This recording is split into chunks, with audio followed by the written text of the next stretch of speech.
Bismillahirrahmanirrahim. Assalamualaikum warahmatullahi wabarakatuh. Apa khabar sahabat-sahabat PTS semua, sahabat-sahabat yang hadir hari ini? Alhamdulillah wassalatu wassalamu ala asyrafil anbiya'i wal mursalin wa ala alihi wa ashabihi ajma'in. Rabbi shrah li sadri wa yassir li amri wahlul 'uqdatam min lisani yafqahu qawli. Rabbi zidna ilma warzuqna fahma. Rabbi yassir wa la tu'assir. Allahumma salli wa sallim ala nabiyyina Muhammad wa ala ali Muhammad kama sallaita ala ali Ibrahim wa ala ali Ibrahim wa barik ala sayyidina Muhammad wa ala ali sayyidina Muhammad kama barakta ala ali sayyidina Ibrahim wa ala ali sayyidina Ibrahim fil alamin innaka Hamidum Majid. Allahumma inna nas'aluka ilman nafi'a wa rizqan tayyiba wa amalan mutaqabbala ya rabbal alamin. Alhamdulillah, syukur pada petang ni para hadirin semua, alhamdulillah petang ni kita dapat hadir sama-sama untuk kita berkumpul, sama-sama untuk kita muhasabah balik diri kita pada petang ni.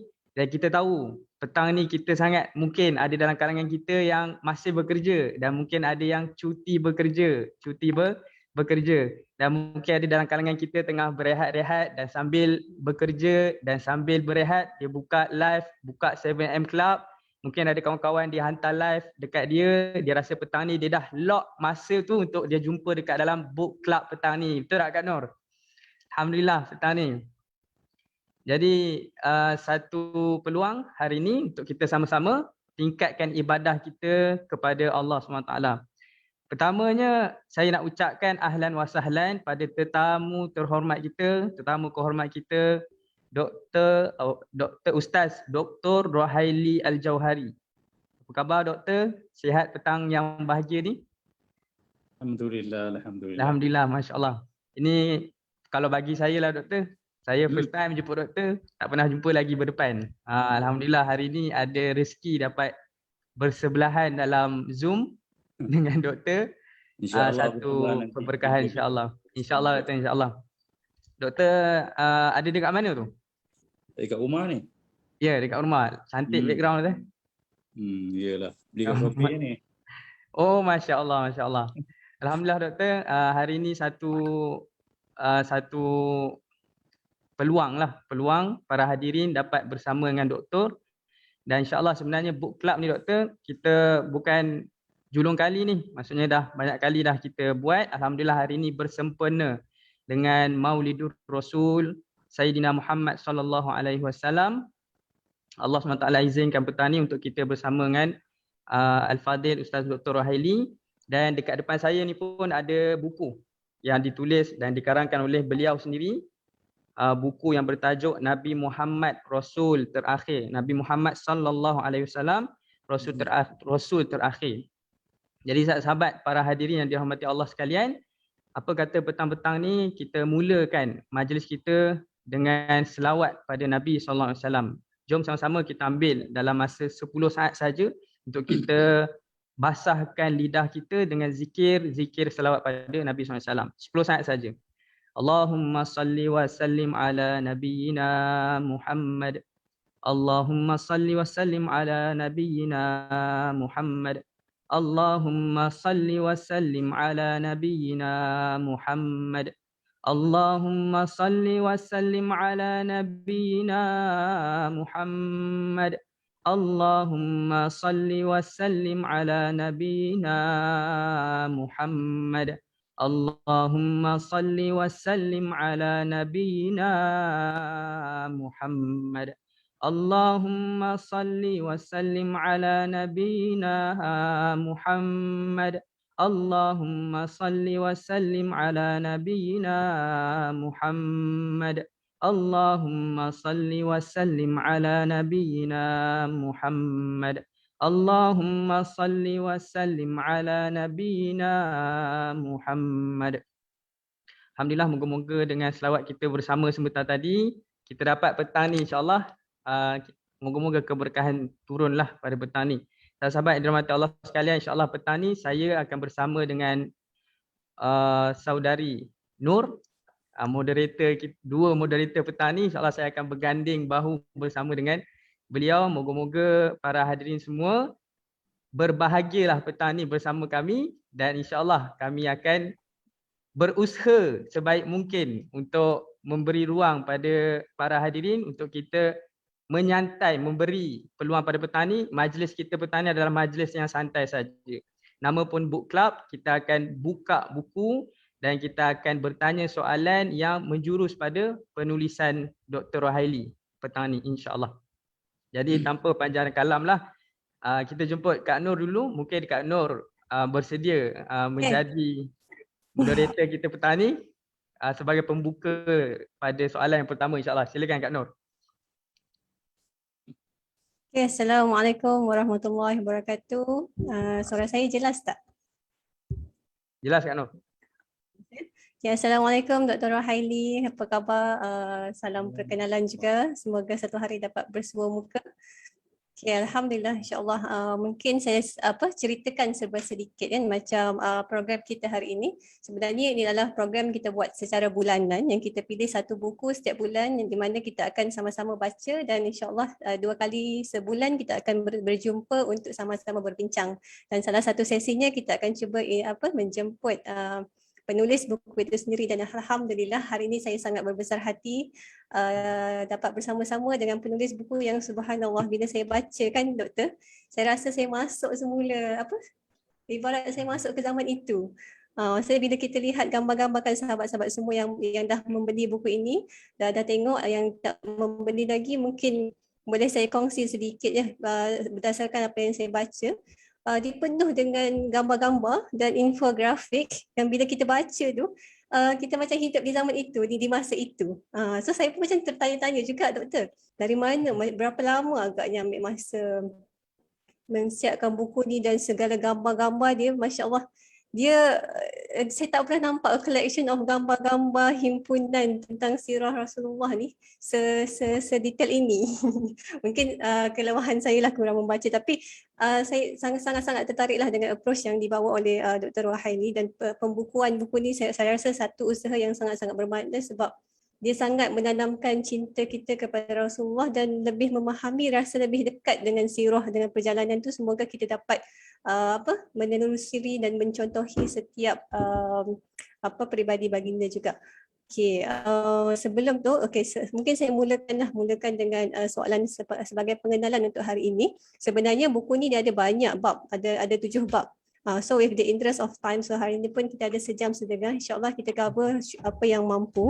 So saya rasa di awal-awal buku ni diceritakan tentang kerasulan dan zaman fasa Mekah di Madinah, fasa 1.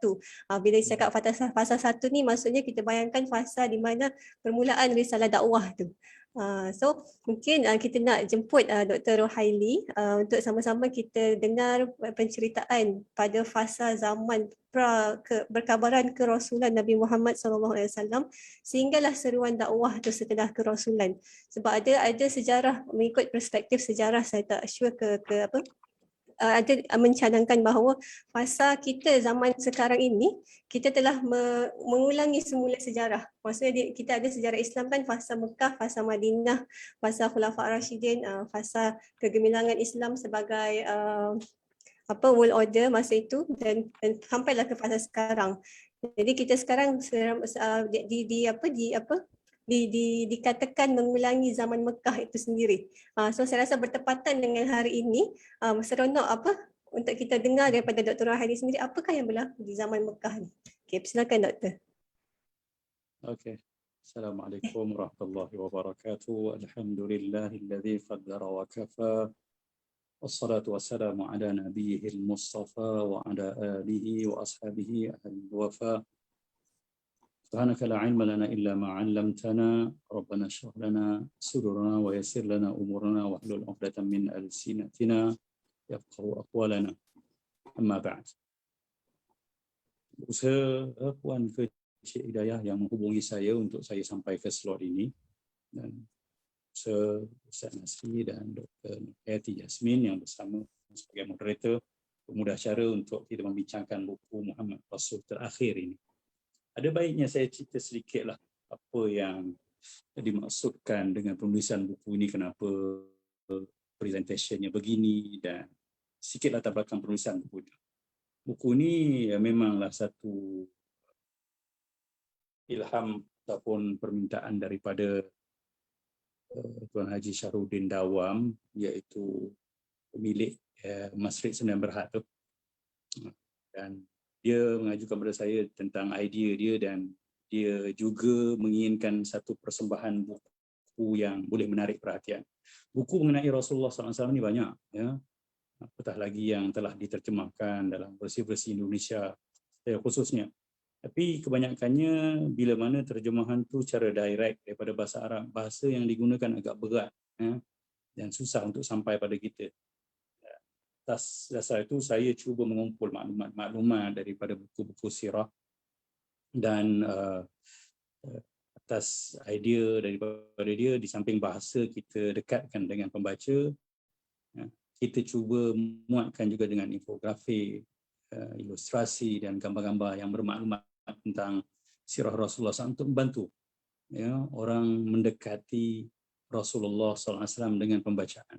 Itulah, kita ni, ya, Rasulullah pun, ulama pun ada sebut al-mar'u aduun ma jubila, ya, seorang tu akan jadi musuh pada benda yang kita tahu. Malang sekali bila mana kita ni dengan Rasulullah jadi musuh. Musuh belakang kata nak berperang, tapi agak dingin dan agak sinis jauh dengan baginda Nabi SAW. Sedangkan tuntutan agama kita, syarat nak dengan Rasulullah ni dengan fattabi'uni, kena ikut. In kuntum tuhibbuna Allah fattabi'uni, Allah kata. Cakap wahai Muhammad pada umat kamu, kalau betul-betul cinta Allah, nak selamat dunia akhirat, ikut aku. Mana mungkin kita boleh ikut Rasulullah SAW kalau kita tak cinta? Dan pepatah Melayu yang cakap sangat popular pun kata, ya, tak kenal maka tak cinta. Dan masalah kita hari ini dan anak-anak kita, generasi umat Islam hari ini, khususnya masyarakat kita di Malaysia ni, dia tak kenal Rasulullah SAW. Mereka lebih kenal Muhammad Salah, striker Liverpool, daripada Muhammad Ibn Abdillah. Banyak masalah dah skor dia lebih tahu, ya. Begitulah realitinya. Jadi tanggungjawab kita sebenarnya untuk mempamerkan, mempersembahkan Rasulullah SAW, yang kata Sayyidina Ali menggambarkan keindahan Rasulullah dengan bahasa yang sangat mudah. Lam ara qablahu wala ba'dahu mithlah sallallahu alaihi wasallam. Tak ada aku pernah tengok orang sebelum dan selepas yang seumpama indahnya Rasul sallallahu alaihi wasallam. Jadi rugilah kalau umat hari ini tak kenal manusia yang disebut namanya dalam Al-Quran, manusia yang jadi pembuka pintu syurga, orang pertama yang melangkah ke syurga, ya, manusia pertama yang mendapat keampunan dan terpelihara daripada dosa, dijanjikan kebaikan, dan turunnya dia sebagai lambang rahmat Allah Subhanahu Wa Taala untuk alam buana. Saya mulakan di sini dululah, ya, supaya saya nampak satu intro. Jadi tujuan buku ni diperlakukan begini, dan inilah yang terhasil melalui komentar-komentar dan respon daripada pembaca. Inilah yang kita buat, alhamdulillah, dan itu pun niat saya dan Tuan Haji Syahrudin. Jadi kita dapat menggabungkan, ya, penulisan dan juga bahan-bahan grafik yang lain untuk menambah sesuatu yang menarik, dan dia menjadi tanggungjawab untuk membantu ibu bapa memperkenalkan Rasulullah SAW kepada anaknya. Buku bermuka surat 350 lebih ini cukup untuk kalau baca sehari selai pun cukup habis tahun. Dan pada saya, kita layak untuk memiliki satu buku ini sebagai tanggungjawab, ya, untuk membentuk cinta Rasul pada diri anak kita. Kalau tak ada cerita tentang Rasulullah SAW, akan masuklah cerita-cerita yang lain yang terlalu banyak yang menguasai kehidupan baginda Nabi SAW. Apatah lagi bila Allah Subhanahu Wa Taala sebut, ya, Rasulullah ni dia suri teladan. Laqad kana lakum fi Rasulillahi uswatun hasanah liman kana yarjullaha wal yawmal akhir wa dzakarallaha katsira. Ya, sungguh pada diri Rasulullah ni suri teladan yang baik bagi orang yang betul-betul, ya, mengharapkan rahmat Allah Subhanahu Wa Taala dan mengingati Allah Subhanahu Wa Taala dengan ingatan yang banyak. Jadi dalam kehidupan kita ni memang kena ada suri teladan, ada panduan. Kalau tidak, kita akan berpandukan pada benda yang lain. Dan public figure yang paling unggul yang diiktiraf dalam sebutan kalamullah adalah baginda Nabi sallallahu alaihi wasallam. Dan kalau ditanya kenapa pula? Kenapa pula nak ikut Rasulullah? Maka Allah sendiri jawab, Allah kata, wa ma arsalnaka illa rahmatan lil alamin. Tidak kami utus engkau wahai Muhammad ni melainkan sebagai, ya, rahmatan tu jadi hal dia ataupun alasan dia, sebab dia sebagai rahmat untuk sekian alam. Kita ringkaskan, apa benarlah rahmat pula ni? Untuk apa kita dapat rahmat? Rahmat ni kasih dalam bahasa Melayu. Ni kasih apa yang kita dapat bila mana capaian kasih itu berlaku pada kita? Artinya kalau kita ya menghayati Rasulullah, mengikuti Rasulullah, ya, meneladani Rasulullah dalam kehidupan kita, maka kita akan dapat rahmat Allah, dan rahmat Allah Subhanahu wa taala, rahmat Rasulullah, rahmat dalam kehidupan. Sebab Rasulullah datang memang sebagai rahmat. Rahmat ni kasih dalam bahasa kita, tapi dalam tindak balas kasih itu dan dalam realiti kasih itu, manusia yang dapat kasih dan memberi kasih dia akan dapat dua benda, iaitu al-ata wal ataf. Ya, al-ataf itu maksudnya kecenderungan jiwa. Ya, rasa simpati, rasa ingat selalu, rasa perhiasan, itu yang ada pada diri Rasulullah SAW dan pada diri para sahabat. Sebab tu kalau kita tengok nanti dalam surutan macam mana para sahabat sanggup bergadai nyawa, sanggup baring atas padang pasir dengan batu yang besar Sayyidina Bilal mempertahankan iman. Apa benda yang ada sampai macam itu? Dorongan apa? Rasulullah hebat apa dia? Tak, sebab ingatan kasih dia terlalu kuat. Manusia ni bila ada kasih, kita sendiri pun kalau dah bercinta, berkasih dah, terahmat dah. Kan ada istilah, ya, gunung berapi sanggup, ya, kudaki. Gilanya kerja, gunung berapi orang lagi bang. Tapi kenapa nak daki? Sebab kasih. Itu cakap bohong lah. Ya. Lautan api sanggup kurenangi. Bohong juga. Tapi sebab apa nak gambarkan hebatnya kasih, rahmat. Itulah yang berlaku. Ya. Kecenderungan itu sangat kuat. Al-ataf. Dan yang keduanya tuan-tuan, bila kita dapat rahmat, ya, akan dapatlah ataf. Ya. Orang yang Allah sayang, kerana sayang dengan Rasulullah pun dia akan dapat kecenderungan. Allah akan selalu ingat dia. Lalu Allah akan tarik hati dia untuk pergi kepada kebaikan. Ya. Itu dalam hidup kita ni. Yang ingat senang nak attend majlis-majlis macam ni. Ya, berapa orang sangat yang boleh hadir di majlis yang penuh dengan sakinah, janji maghfirah, ya, ada rahmat yang melingkari kita ketika ini. Tak ramai. Sebab apa? Ini orang-orang yang dapat al-ataf tadi. Ya, al-ataf. Ya, kurniaan yang pertama disebut rahmat. Cabangan kedua daripada rahmat ni pasti akan dapat al-ataf, kurniaan. Kurniaan inilah yang selalu nyampak. Kurniaan jiwa yang tenang. Kurang kehidupan yang selesa, kehidupan yang penuh keberkatan, banyak kebaikan. Sebab berkat itu artinya limpahan kebaikan yang banyak. Jadi ini yang berlaku dalam kehidupan para sahabat. Walaupun kita tengok ditekan, ditindas, tapi berkat banyak. Banyak kebaikan. Ya, sebab ada istilah Nabi SAW, ittaqun nar walau bisyaqqit tamrah. Punyalah jadi baik, Nabi kata sedekahlah walaupun hanya dengan sebelah biji kurma. Apa benda tu? Berkatlah tu. Jadi kamu tak ada apa pun boleh koyak. Kamu tinggal sebiji kurma ni patut makan seorang, tak koyak bagi orang sebelah. Sebab itulah barakah kehidupan. Barakah bukan kekayaan. Ya, kebahagiaan bukan kecukupan, tak.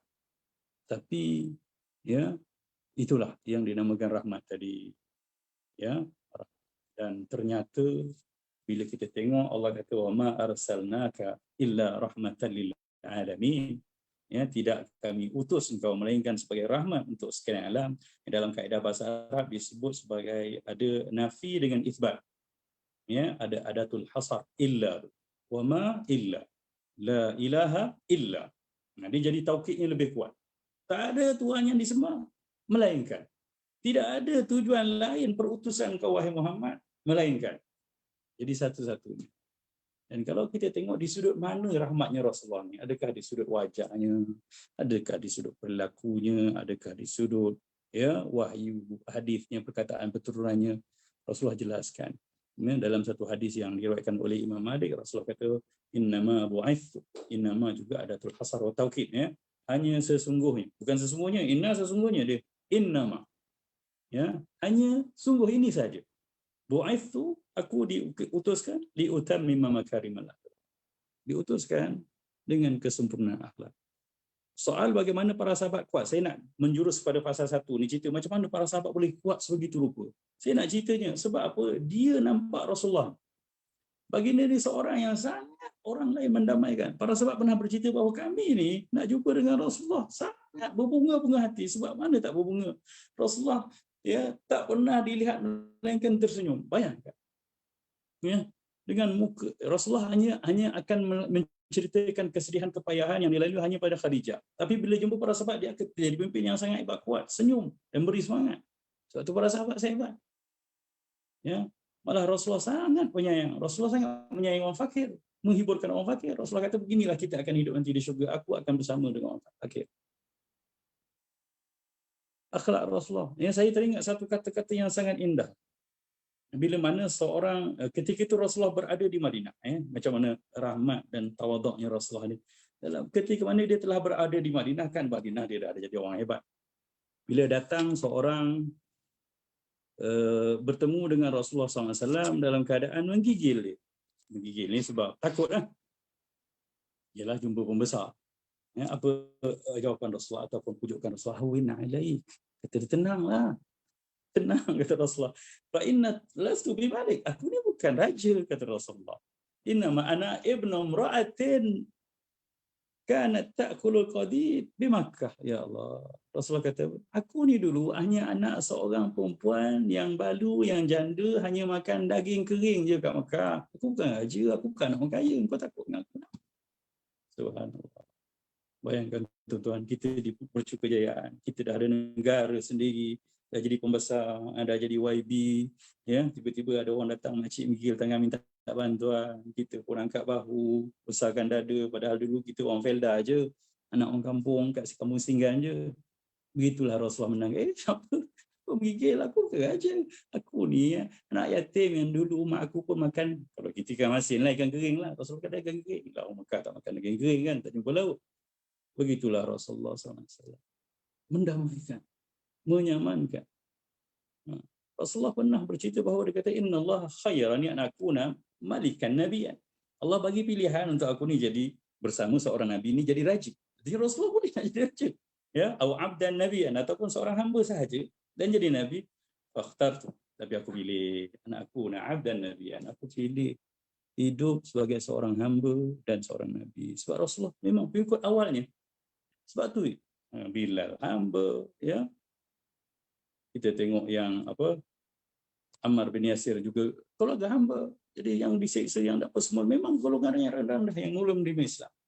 Jadi kekuatan ni datang kerana apa? Mereka hidup dengan Rasulullah SAW. InsyaAllah. Dan insyaAllah kita kan, biiznillah juga, kalaulah kita hidup di zaman Nabi SAW, kita juga akan punya kekuatan yang sebegitu. Dan hari ini kita tak ada figure yang sebegitu. Ya, figure yang hari ini yang menjanjikan hebat macam ni, cerita hebat, tulis cerita pasal Nabi, bangainya bukan tentu ni. Ruhaili ni, ya, menghampakan ramai orang. Ya, akhlaknya tak cantik, cakapnya kasar, tapi Rasulullah SAW, Rasulullah diciptakan yang pernah bila mana dia duduk dengan orang Ansar ni lah penduduk asal bumi Madinah. Kita kena bayangkan begitu.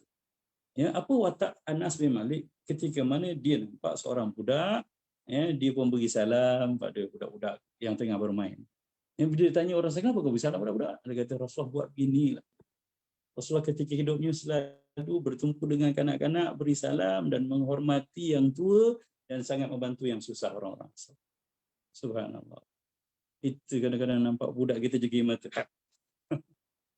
Tak ada diri Rasulullah SAW gitu. Jadi inilah cerita sebenarnya. Ya, saya tak naklah pergi pada sejarah yang saya dah tulis. Tonton baca lah sih. Saya nak promote, so belilah kan. Saya nak cerita rahsia di sebalik. Sebab buku ni jadi cerita fakta. Dia tak ada cerita feeling lah buku ni. Buku ni siapa baca dia tak ada cerita feel. Hanya sedikit saya sorot di hujung tu iktibar. Iktibar tu nak bagi feel lah. Apa yang sepatutnya kita dapat, kenapa mereka bertahan. Tapi bentuk fakta lah. Jadi bila saya diberi ruang begini, saya akan cerita kenapa mereka mampu begitu. Sebab mereka bernabikan Nabi yang begini. Jadi Nabi yang terlalu tenang. Ya, Nabi yang selalu berpesan tentang kebaikan. Satu ketika para sahabat berkumpul dengan Rasulullah SAW, musafir, maka Rasulullah suruh sembelih seekor kibas atau kambing. Maka seorang sahabat kata, biar aku sembelih. Yang seorang lagi tak apa, biar aku lapar. Seorang lagi, biar aku lapar. Biar aku masak. Yang Rasulullah itu tak apa, biar saya yang akan cari kayu api. Allahu Akbar. Para sahabat kata duduk dan kata, ya nahnu nakfik ya Rasulullah, kami dah cukup untuk kamu tak payah. Tak.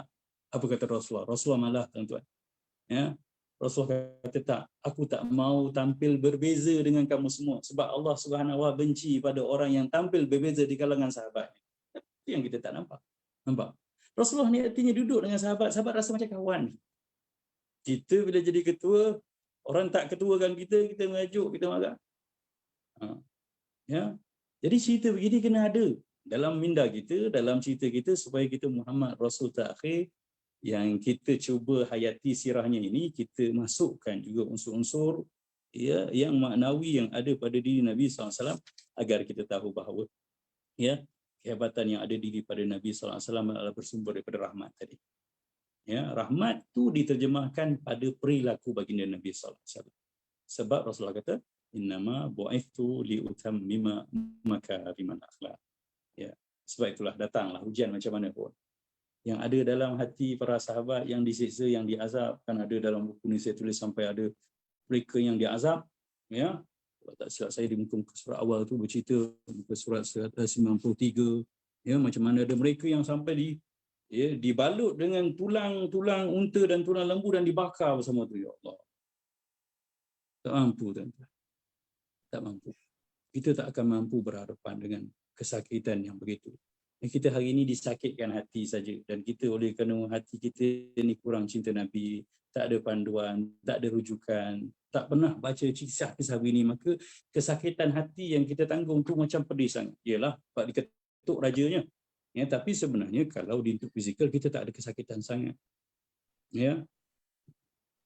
Zinirah yang dinasyidkan kan, sampai buta, dipukul sampai buta macam mana? Bebanan kesakitan. Sebab apa? Masih terus bertahan dan bertahan. Cuma Ammar bin Yasir yang diminta untuk cerca Nabi kan. Cerca Nabi. Supaya mengaku bahawa dia sebab apa dah tak sanggup tengok mak dia teruk sangat. Kena seksa kan. Jadi sebagai anak yang tak sanggup tengok maknya diuji, maka dia pun ikutlah. Dan dia menangis kepada Rasulullah SAW. Tapi Rasulullah pujuk dia, Ammar penuh dengan iman dari kepala sampai kakinya. Allahu Akbar, Rasulullah ini. Ya, terus Rasulullah baca ya, ayat Al-Quran yang menyebut tentang siapa yang kufur kepada Allah sesudah dia beriman, maka ya, kecuali orang-orang yang dipaksa untuk menyatakan kekufuran itu, maka Allah Maha Pengampun. Ya. Jadi kita pun begitulah dalam kehidupan. Kalau ada cerita Rasul, cerita sahabat yang kita ulang-ulang, yang kita ada dalam minda kita, kita takut. Dalam sedar tak sedar, anak kita yang umurnya 3 tahun, sekarang dah 7 tahun. Tak ada lagi cerita Rasul. Sebab tu di antara tujuan buku ni dipermudahkan, ya, diisi dengan gambaran-gambaran, ilustrasi, ya, foto-foto yang menarik begini adalah untuk menarik ya, ibu-ibu membacakan sirah ini kepada anaknya sebelum tidur. Tak adalah cerita kancil dengan buaya tu, tak perlu baca dah. Ya. InsyaAllah. Kancil ketuk buaya tu cerita bohong. Mana ada kancil boleh tipu buaya. Tak ada kancil berani meniti atas buaya. Jadi itu cerita hiburan yang tak perlu sangat. Anak-anak kita pun tak layan cerita gitu dah. Tapi kalau cerita Rasul, insya-Allah kita ni ada magnet yang datang dari sisi Allah Subhanahu Wa Taala untuk kita terima. Itu sebagai pembukanya. Ya. Wabihi wallahu alam. Saya kembalikan kepada moderator untuk menyambung. Saya tak perlu lama-lama untuk kita buka pada soalan-soalan berikutnya. Okay, insyaAllah. Terima kasih Dr. Rohaili atas pengenalan dia tadi. Mungkin kalau saya boleh selit satu sebelum saya serah pada sahabat moderator saya, Ustaz Nasri. Ya, silakan. Boleh tak macam saya just tiba-tiba bila dengar doktor cerita kan pasal Mekah ni especially, ada tak spesifik kisah di antara pada kisah-kisah yang berlaku zaman Mekah ni yang paling menyentuh bila untuk secara bagi Dr. Rohaili sendiri? Maksudnya sepanjang fasa itu ada tak? Mungkin boleh kongsikan. Ya, kalau cerita Mekah ni pada saya cerita sejarah Taif lah. Taif, ya betul. Subhanallah, masih ingatnya. Taif ni sangat kuat ya. Taif ini adalah ujian terakhir untuk Rasulullah. Betul lah bila Allah inna ma'al usri yusra fa inna ma'al usri yusra. Ini jadi suluhan untuk kita. Sebab hidup kat dunia ni, dia macam mana sakit pun, dia akan berakhir juga, dia akan berlalu. Berbanding dengan neraka yang Allah kata Rabbana srif 'anna 'adzaba jahannam inna 'adzabaha kana gharama. Ya Allah, sisihkan aku dari neraka jahanam. Sebab azab neraka jahanam ni gharam, dia mencengkam dan kekal. Tak lepas-lepas, sakit macam itulah, meraunglah. Masalah kat neraka paling besar apa dia? Duduk dalam api tak mati-mati. Pernah tak kita tengok orang terbakar dalam kereta 2 minggu terbakar macam tu tak mati-mati, terjerit-jerit dalam kereta? Tak ada, paling lama 5 minit, 10 minit lah. Kan? Tapi itulah cerita neraka. Dan hidup di dunia ni, nak digambarkan, sengaja Allah jalankan. Sebab ialah Rasulullah ni dia nak jadi suri teladan. Laqad kana lakum fi Rasulillah uswah. Dalam Al-Ahzab ayat 21 tu Allah sebut, suri teladan, nampak Rasulullah. Jadi antara ujian terhebatnya, bayangkan, lepas mati orang kuat. Pakcik yang membela lagi kecil. Walaupun tak diberi hidayah, itu pun lagi satu suri teladan yang menyayati jugalah. Bayangkan, pakcik yang nampak awan bergerak meniti bersama dia berjalan, kan? Pakcik yang dengar daripada pari, bawa balik budak ni. Ni bakal Nabi ni. Yahudi nampak kan mati budak ni. Dia, orang lain tak tahu Muhammad tu Nabi dia, orang pertama tahu. Tapi tak beriman. Ini pun cerita touching kan. Rasulullah menangis sangat. Tapi Allah pujuk. Innaka lan tahdi man ahbabta. Kau tak boleh tunjuk siapa pun yang kamu sayang. Walakin Allah yahdi man yasha. Begitu juga. Ni pun juga untuk kita. Di salah satu slot saya switch dulu lah. Ada 2 slot lah sebenarnya. Nak ceritanya, artinya kadang-kadang kan kita ni ustazah, ustaz, tapi anak kita jadi hantu juga. Ada kawan saya begitu, nangis dia. Anak Isa dadak. Macam mana? Saya tanya dia, kau dah ada antara anak kau sekolah elok kan? Kecil, tapi kecil seagama apa hantar dia. Tapi itulah, kau tak tahu kita apa tadi. Macam mana? Macam itulah kita. Jadi dengan Tuhan kita selesai. Jadi Nabi Nuh, anak dia, isteri dia tak ikut dia. Hidayah bukan milik kita. Memang dia nak tambah pahala. Jadi kita faham bahawa orang kutuk, jiran kata, ya, kawan sindir, itu tambah pahala kita lah supaya kita sabar. Memang tempat dunia untuk sabar. Nah, begitu. Jadi sebab itu sebenarnya di mana pun kita, susah mana pun kita, suluhannya ke Rasulullah. Bayangkan bapa saudara yang menjadi kuat dah mata ada. Itu yang kena kepung tu habis. Jadi tahun kebuluran tu. Ya. Pendukung kuat Khadijah, orang yang paling faham, ya, Sri Kandi, Rasulullah SAW, yang sangat membantu lahir dan batin. Yang Rasulullah ni dia jadi kuat berdakwah kat Mekah tu sebab bila balik je jumpa Khadijah jadi tenang. Isi-isi kena begitu. Bukan tambah bengang, bukan tambah kelap kabut pada suami. Jadi nyaman tu tenang. Jadi Rasulullah pernah declare begitu, dia kata, sebab aku ada Khadijah, bila aku balik aku akan jadi tenang. Tapi Allah tarik sebab Allah tak nak dia gantung. Dan jangan tak tahu bahawa, ya, penduduk Taif itu, Bani Thaqif itu bukan orang lain, itu adalah pakcik sebelah mak Rasulullah SAW. Jadi Rasulullah ni sebenarnya nak mengadu. Yalah, orang Quraisy dah tekan dia. Kaum kerabat yang dekat pun tak terima dia. Nak jumpalah pakcik-pakcik sana. Subhanallah. Allah tak bagi juga. Siapa yang tak bagi tu? Layanan baik tu. Allah. Sebab Allah nak suruh dia lepas. Jangan bergantung pada manusia. Kita begitu juga. Kadang-kadang kita ni elok dapat suami macam nyamuk. Kan? Ramai orang adu kat kita gitu. Saat saya ni tak tahulah Allah nak uji sampai bila. Dia kata uji sampai mati lah. Dan bukan syarat kamu masuk syurga untuk dapat suami yang saleh. Tak. Tu Asyah isteri Fir'aun tu. Isteri Fir'aun. Fir'aun siapa? Ngaku Tuhan. Fir'aun siapa? Orang paling zalim. Ya, paling degil. Allah. Ya, tapi tetap isterinya masuk syurga. Sebab apa? Dia tetap berkhidmat pada Fir'aun sebagai isteri yang baik. Dan yang cuma dia tidak, ya, bersama dalam kejahatan Fir'aun. Jadi orang perempuan yang masuk syurga, syarat dia mesti dengan suami dia baik dan melakukan syariat. Jadi suluhannya banyak kat situ. Jadi Rasulullah SAW bila mana dah pergi Taif dan kan kena baling batu pun kita tahu sejarahnya. Kisah ni pun kita tahu dalam tahun ke-10 Hijrah tu. Dan apa yang menariknya bila ditawarkan oleh malaikat-malaikat, ya, kalau kita tengok dalam berzanji dalam diwa'i itu, apa kata Rasulullah? Inni arju an yukhrijallah min aslabihim man yatawalla. Itu tahap kehebatan yang paling tinggi lah. Orang kita tak lewat, tuan-tuan. Apa dia? Aku masih mengharap. Walaupun aku tak boleh berdakwah hari ini, artinya Rasulullah kata, tak ada seorang pun terima aku kena halau. Aku masih. Ya, malaikat tu nak terbalik kan. Kalau tidak jadi laut mati lagi satu. Ya, kalau tidak kita akan jumpa laut mati lagi satu dekat Taif sana. Yalah, mereka nak terbalik kan. Itu yang dia kata, wa ma arsalnaka illa rahmatan lil alamin. Bila Rasulullah ni rahmat, akan dapat kurniaan. Orang Taif sepatutnya dah jadi terbalik, tapi dapat kurniaan apa? Dapat kurniaan kehidupan, keselamatan. Dan didoakan lagi.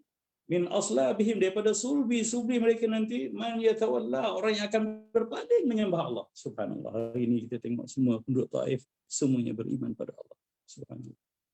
Rasulullah terlalu sabarnya. Penduduk Taif ni ketika mana dah berlaku Futul Makkah, dia orang dah goyang. Yelah, dia jiran dengan Makkah. Tapi kedegilan dia orang ni memang tetap. Bani Thaqif ni Bani yang okay. Sebab dia kaya. Okay. Antara punca sebab dia ni degil dan keras, tak nak terima Islam adalah sebab dia mewah. sumber air banyak. Kalau siapa sempat pergi Taif, pergi umrah, pergi haji, pergilah tengok. Memang bumi subur. Jadi dia memang hidup selesa. Bila Islam dah mula, Rasulullah dah berhijrah tahun ke-10 ke-9 hijrah. Nabi SAW tu ke Mekah dah berlaku. Maka penduduk Taif ni, Bani Thaqif ni proaktif datang pada Rasulullah SAW. Apa dia minta? Dia minta nak duduk dengan Rasulullah SAW, nak belajar tentang Islam. Tapi di hujungnya, selepas berapa hari, ada setengah riwayat kata 2 minggu, dia minta pada Rasulullah SAW, boleh tak?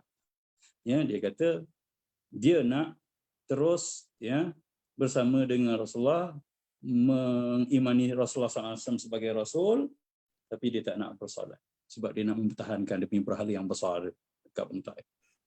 Apa jawapan Rasulullah yang tegas? Rasulullah kata, la khaira bidinin la salatala. Tidak ada langsung kebaikan pada cara hidup beragama yang tak ada salat padanya. Tegas Rasulullah. Ya. Tak ada kebaikan pada siapa yang hidup apa pegangan pun yang tak ada bertuhan. Tak sembah Allah Subhanahu. Maka kita boleh suruh pada kita, kau hebat macam mana pun tapi tak sembahyang, tak hebat. Cakap dengan anak kita macam itulah. Ya, anak-anak ibu sampailah periksa dengan kelulusan hebat macam mana tu. Sebuah tadi sembahyang tak? Tak sembahyang, tak hebat. Tak ada kebaikan langsung, kata Rasulullah sallallahu alaihi wasallam. Artinya nak jadi hebat, nak amal agama, nak jadi orang baik tapi tak nak sembahyang ni, offer ni dah pernah ditawarkan kepada Rasulullah SAW. Rasulullah tolak. Permintaan ni dah pernah ada orang sebelum kita minta. Ada orang, saya ni baik, kamu tak sembahyang je. Tak baik itu je. Kan? Ada orang kata, dia tu baik, kawan saya tu baik, baik sangat. Cuma satu je tak sembahyang. Tak baik. Rasulullah kata la khair, tak ada kebaikan langsung. Jadi nak cerita kat situ, saya nak patah balik pada soalan Dr. Yati tadi, bahawa yang sangat menyentuh saya adalah jiwa Rasulullah SAW yang begitu kuat. Yang dikatakan dalam ayat surah Taubah yang selalu kata, yang kata harisun alaikum bil mu'minina raufur rahim. Inilah Nabi. Nabi yang sangat berat, ambil berat. Haris ni ambil berat. Prihatin sangat. Kalau dia tak prihatin, takkan kau nak buat aku macam ni. Macam Nabi Lut, senang kan? Balik kan? Tapi dia bukan. Dia bukan Nabi yang sebegitu. Dia Nabi yang Nabi Rahmah. Bil mu'minin rauf. Rauf ni penyantun, lemah lembut. Ya Allah, sabarnya dia. Dan dia sangat pengasih, rahim. Sifat Allah tu rahim. Tapi Nabi kita juga bersifat rahim. Sebab laqad ja'akum rasul. Telah datang pada kamu seorang rasul yang macam mana hujungnya Rasul kata raufur rahim. Sangat penyantun, sangat penyabar dan sangat pemaaf dan sangat pengasih. Subhanallah. Untungnya kita bernabikan begini. Dan cita-cita ini kena ada dalam riwayat. Dalam minda anak-anak cucu kita. Supaya mereka kuat untuk bersabar. Dan mereka tahu sabar tu hebat. Sabar tu manfaat. Sabar tu beri faedah. Sabar tu indah, tak tahulah. Sabrun jamil. Sabar tu lebih indah bagi orang yang dah nampak. Bagi orang tak nampak, dia tak nampak juga. Jadi, apa yang boleh saya katakan? Benda ini adalah benda yang datang. Okey, dari mana kekuatan tu datang? Sebab Rasulullah SAW dah bersama dengan Tuhan. Itu je. Dia dah bersama dengan Allah. Maka dia tak nampak manusia. Kita hari ini yang sibuk sangat bergasak sana sebab masih bergaduh dengan manusia. Sehingga satu peringkat Rasulullah ni bila datang Bani Thaqif, budak-budak yang paling batu, dia tak nampak, dia nampak Allah uji aku kena sabar. Itu juga kita pun kalau sampai peringkat tu tuan-tuan, perempuan, apa yang bersama dengan orang ni, kita nampak, kita yang nampak orang kata kita tu, yang kita boleh jawab sebab apa, kita nampak dia. Tapi kalau kita aku ni, tapi Allah aku sabar, Nabi pun banyak kena ni, kita semua kita akan kuat. Dan kena ada lah cerita ni dalam hidup kita. Kalau cerita macam ni tak pernah ada, mana nak datang idea? Wallahu a'lam. Itu dia perkara yang boleh kita kongsikan dalam tanyaan tadi. Subhanallah, satu kisah yang sangat-sangat menyentuh hati. Okey, saya serahkan kepada Ustaz Nasrih boleh sambung. Alhamdulillah Dr. Rahli, satu kupasan yang sangat menyentuh hati hari ini yang saya pun sendiri sebenarnya muhasabah balik. Adakah kita ni sebenarnya dah betul-betul ikut apa yang Nabi SAW tunjukkan kan? Allah SWT pun sebut dalam ayat Al-Quran, walaqad kana lakum fi rasulillahi uswatun hasanah liman kana yarjullahi wal yaumil akhir. Masya-Allah, kupasan-kupasan daripada doktor tadi membuka minda kita pada hari ini sempena Maulidur Rasul ni, moga-moga selepas program-program macam ni kita pulang kita bawa untuk diamalkan insya-Allah. Baik doktor, tadi Dr. Rohaili ada sebutkan macam mana Nabi SAW hubungan dia dengan Allah SWT sangat-sangat rapat. Kita pun tahu Nabi SAW ni, kita gelar dia, ulama-ulama pun sebut, ternukil dalam banyak riwayat, Nabi SAW ni adalah Habibullah kan. Habibullah, kekasih Allah SWT. Macam kita nak buat analogi macam ni lah Ustaz. Orang tu nak iktiraf kita ni kekasih dia, bukan seminit 2 minit dia kenal kan. Dia kenal kita. Nak cari jodoh bila nak berkahwin ni kan. Nak berkahwin ni nak cari jodoh. Bukan senang kita nak pilih jodoh tu betul-betul kena ke tak kena kan. Itu pun Nabi SAW pun ada ruang kan bagi jumpa sekejap yang mungkin bakal dikahwini kita, berkenalan sekejap dan sebagainya, supaya rumah tangga tu bila berkahwin terbit natijah cinta tu dalam rumah tangga tu kan. Jadi macam mana Allah SWT boleh iktiraf Nabi SAW ni sebagai kekasih dia. Macam mana tu? Kita tahu kekuatan tu Nabi SAW dengan Allah ni sangat rapat hubungan dia. Sangat rapat. Sampai tercetus cinta tu. Hubungan cinta antara Allah dan Nabi SAW. Wallahualam doktor, macam mana Nabi SAW hubungan dengan Allah SWT tu dari sudut ibadah dia dan pengorbanan dakwah dia. Wallahualam, silakan doktor. Kita boleh ambil iktibar insya-Allah petang ni. Allah sallallahu alaihi wasallam ni dengan Tuhannya, dia sampai peringkat yang kita pun dinyatakan dalam hadis sebagai ihsan. Ya. Ihsan ni dalam bahasa Melayu dah diterjemahkan kesian. Ya, diterjemahkan dalam bahasa Melayu, ya, bila sebut ihsan ni belas ihsan, maknanya kesian kat orang. Tapi sebenarnya maksudnya terlalu jauh. Ya. Ihsan ni daripada perkataan hasan. Hasan ni maksudnya elok. Ahsana yuhsinu ihsanan, mengelokkan maksudnya, memperelokkan. Ya. Tambahan alif di atas sulasi dia akan menambah imbuhan me dan kan. Hasan elok, ahsana jadi kata mula daripada ihsan tu memperelokkan. Jadi Rasulullah SAW kan bila ditanya tentang ihsan, Rasulullah akan jelaskan. Ya. Dan ihsan ni pelaku dipanggil muhsin. Muhsinin itulah ihsan, orang-orang yang membangunkan atau melakonkan ihsan. Kan Rasulullah kata anta'budallah ka'annaka tarah. Kamu ta'budu tu maksudnya sembah, tapi dengan rakapan yang lebih besar boleh kita kata kamu jadi hamba Allah seolah-olah kamu nampak dia. Itu kualitinya sebenarnya. Ada orang sembahyang banyak tapi tak pernah rasa dia menghadap Tuhan. Tu masalahnya. Dan Rasulullah bagi tips, ya, kamu ni sembah Allah seolah-olah kamu nampak dia. Kamu kerja bos depan mata, macam mana kerja? Dengan bos tak ada. Betul. Setuju tak? Beza. Yeah. Bos ada depan mata, engkau mulalah terkitai sana, terkitai sini, yang kerja tak ada pun kau buat, yang tu siap. Tapi kalau bos tak ada, macam mana? Begitulah kita dengan Tuhan. Memang Tuhan kita ada. Allah beritahu, Allahu basirum bil ibad, Allahu alimun bi dzati sudur. Semua kita tahu. Tapi nak bagi rasa tu.